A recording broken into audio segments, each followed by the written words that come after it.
नमस्कार दोस्तों, इस वक्त हम हैं मुजफ्फरनगर के गांव गढ़ी नवाबाद में। बुढ़ाना विधानसभा क्षेत्र से राष्ट्रीय लोकदल के विधायक राजपाल बालियान जी का अपना गांव है, उन्हीं के निवास पे हम आज मौजूद हैं। आज जयंत चौधरी तीसरी बार इनके निवास पे पहुंचे। हालांकि केंद्र सरकार में मंत्री बनने के बाद उनका ये पहला भ्रमण था विधायक जी के निवास पे, और इन्हीं के विधानसभा क्षेत्र में आज जयंत चौधरी जी ने जो स्पोर्ट्स स्टेडियम बना साउटू में, उसका उद्घाटन भी किया। और आज जयंत चौधरी इन्हीं के निवास पे आके जब लोगों के बीच उन्होंने लोगों से रूबरू हुए, तो उन्होंने किसानों को गन्ने के भाव और भुगतान को लेकर भी संकेतों की भाषा में बड़ा भरोसा दिया। और चर्चाएं हैं कि जल्दी ही योगी मंत्रिमंडल का विस्तार भी हो सकता है। तो क्या राष्ट्रीय लोकदल के खाते में भी कुछ आने वाला है? इन्हीं सारे मुद्दों पर चर्चा करेंगे। विधायक जी हमारे साथ मौजूद है। तो विधायक जी, आपके विधानसभा क्षेत्र में आज स्पोर्ट्स स्टेडियम का उद्घाटन हुआ। कई सालों से चल रहा काम आज पूरा हो गया। और क्षेत्र के लोगों को बड़ी सौगात दी चौधरी साहब ने और आपने। मैं माननीय जयंत चौधरी जी को धन्यवाद दूंगा कि उन्होंने हमारे ग्राम सावटू में एक स्टेडियम की स्थापना के लिए 2 करोड़ रुपए एक बार, 2 करोड़ रुपए एक बार, 4 करोड़ रुपए आ चुके, और आगे भी आज भी घोषणा कर गए कि आगे भी मैं और पैसा दूंगा। तो एक अच्छा स्टेडियम बनाने की उनकी इच्छा है और मैं उनको धन्यवाद करता हूं। तो साउटू में तो आपने बनवा लिया, अब जिले में जगह जगह लोग मांग करने लगे। जिला पंचायत के जो कैंडिडेट आपकी पार्टी से लड़ रहे हैं वो भी कह रहे हैं जयंत चौधरी से बात करेंगे, अपने पंचायत अपने क्षेत्र में भी खेल स्टेडियम बनवाओगे। देखो, कहने की तो बात सारे को, मेरा भी जी करता है कि मैं गढ़ी नवाबाद में बनवा लूँ, लेकिन मुजफ्फरनगर में मुझे नहीं लगता कि, बहुत कम गांव में जगह है स्टेडियम के लिए। वहाँ 23-24 बीघा ज़मीन स्टेडियम में इस्तेमाल की गई। तो 23-24 बीघा ज़मीन तो क्या, 4-4, 5-5 बीघे ज़मीन भी कहीं गांव में दिखाई नहीं देती। तो सब गांव में ज़मीन ख़त्म है और सरकारी ज़मीन की ज़रूरत है। अब सरकारी संस्थाएं जो भी कुछ बनती है, चाहे वो हॉस्पिटल, सरकारी हॉस्पिटल हो, मवेशियों का हो, चाहे जेंट्स का हो, उसका आदमियों का हो, कोई भी हॉस्पिटल हो, कोई संस्था हो, कोई ये हमारी जिला सहकारी समिति के गोदाम हो, कोई हर उसमें जगह की आवश्यकता है। और सबसे आज परेशानी की बात, योजनाएं तो गवर्नमेंट की हैं लेकिन जगह गांव में नहीं है।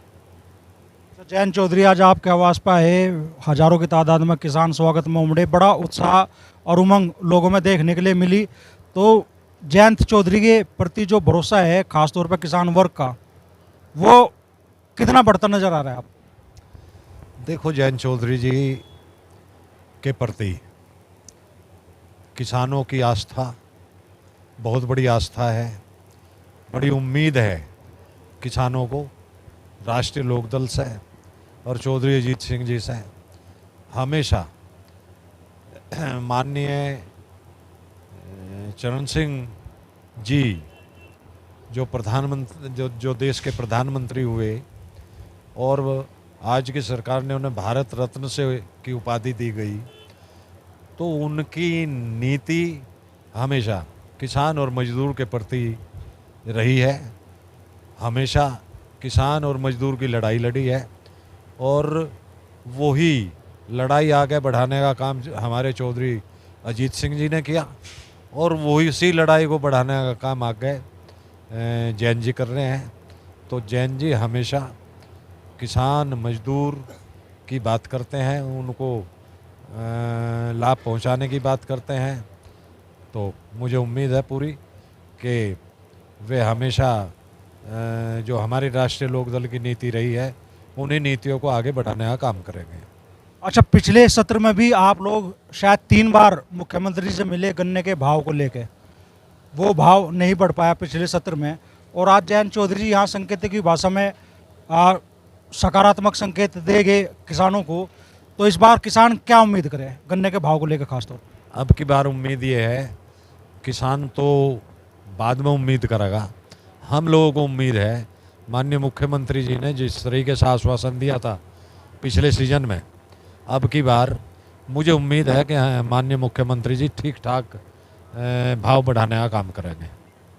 एक और चर्चाएं चल रही हैं कि जल्दी योगी मंत्रिमंडल का विस्तार हो सकता है और राष्ट्रीय लोकदल के खाते में एक और मंत्री पद आ सकता है। ये जो आपकी तरफ चारों तरफ लोग बैठे हैं, जब भी मैं ये सवाल कर रहा हूँ तो इनके चेहरे पे हल्की हल्की मुस्कुराहट है और एक उम्मीद की झलक है। क्या होने वाला है? इनसे ज़्यादा उम्मीद और चेहरे पे हंसी की झलक आप पे ज़्यादा है तो लेकिन राजनीति में बहुत कुछ मिला। बाबा महेंद्र सिंह टिकैत जी से लेकर 10 साल किसान यूनियन में काम किया और फिर उन्होंने टिकट दिलवाया, और चौधरी अजीत सिंह जी ने फिर उसके बाद टिकट देने का काम किया और बहुत ही सम्मान दिया, प्यार दिया। आज वही सम्मान देने का काम जयंत चौधरी जी कर रहे हैं। लेकिन जहाँ तक मुझे उम्मीद है कि मेरे हाथ में हस्तरेखा यहाँ विधायक बनने तक तो है लेकिन मंत्री बनने तक नहीं है, तो इसलिए मुझे उम्मीद यह है कि अब की बार भी एक मंत्री राष्ट्रीय लोकदल का बनना है, और वो मंत्री बजाय मुजफ्फरनगर के, बजाय हमारे कहीं बाहर से ही बनेगा, ऐसी मुझे उम्मीद है। एक और चर्चा चल रही है विधायक जी कि अखिलेश यादव राष्ट्रीय लोकदल में सेंध लगाने की कोशिश कर रहे हैं और कहा जा रहा है कि भाई राष्ट्रीय लोकदल के कुछ बड़े चेहरों से उनकी मुलाकात भी हुई है। क्या लग रहा है कि भाई अखिलेश यादव, अगर ये चर्चाएं सही है तो क्या अपने मकसद में कामयाब होंगे क्या? सन 1996 में मैं पहली बार एमएलए बना था और सन 1996 से लेकर अब तक राष्ट्रीय ये ना सेंध सपा लगा रही, ना सेंध कोई और लगाता। ये लोकदल का ही एक ग्रुप जो नाराज रहता है वो हमेशा वो बात करता है कि हमारे विधायक टूट जाएंगे, हमारे विधायक राज्यसभा और विधान परिषद में क्रॉस वोटिंग कर जाएंगे। 1996 से आज तक तो मैं देख रहा कि कोई विधायक हमारा, केवल एक सैंदर को छोड़कर, जब ये इकला गया था, इकला पार्टी छोड़कर चला गया, आज तक ना किसी विधायक ने क्रॉस वोटिंग किया लोकदल के, और ना कोई विधायक टूट कर गया। तो ये सेंध की जो बात जहाँ तक है, सेंध तो मुलायम सिंह जी से लेकर अब अखिलेश तक बात चल रही कि सेंध लगा रहे। ना कोई सेंध लगा रहा, ना कहीं सेंध लग रही। अगर कोई सेंध लगा भी रहा हो तो लोकदल में बिल्कुल सेंध कभी लगी ना मुझे उम्मीद लगने की है। तो आज जयंत चौधरी पहुंचे तो विधायक जी के निवास पे हजारों किसानों ने जोरदार स्वागत किया। गन्ने के भाव को लेकर विधायक जी बड़ी उम्मीद जता रहे हैं, उम्मीद नहीं, एक तरह से भरोसा दे रहे हैं कि भाई इस बार गन्ने का भाव बढ़ेगा।